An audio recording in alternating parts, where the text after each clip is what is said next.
Wondering about GeoDjango and mapping services. I'm trying to build my first GIS app with GeoDjango, and I have a few questions before I begin. First, what exactly is GeoDjango for in relation to Google Maps? Is it simply for processing the information, which is then passed to a service like Google Maps? If this is true, what's the advantage of using GeoDjango versus simply storing lat/long points in a DB and passing them to Google Maps? Assuming all of the above is true, if I suddenly want to change map providers, from Google to Bing, let's say, does GeoDjango make this much easier and more modular? I'm having a little trouble understanding the relationship between GeoDjango and mapping services. If someone could clarify this for me with some examples, that'd be awesome.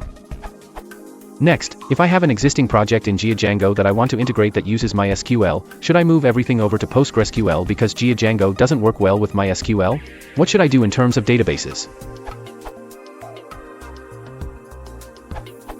As said in documentation, GeoDjango is an add-on for Django that turns it into a world-class geographic web framework. GeoDjango strives to make it as simple as possible to create geographic web applications, like location-based services.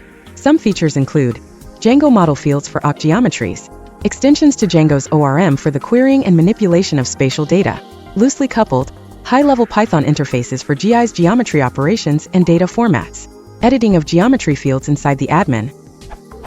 You can easily process GeoDjango information to Google Maps via Google Maps JavaScript API. Advantages of GeoDjango are special tools for dealing with geometry types of informations.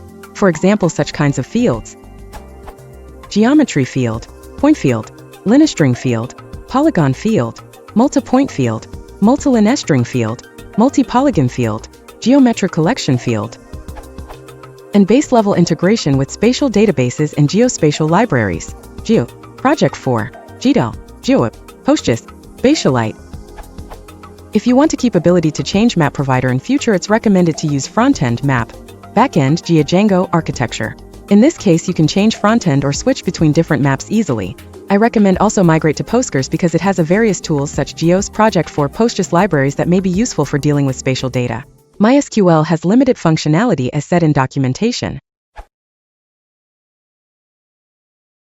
If you want to support the channel, please consider liking and subscribing.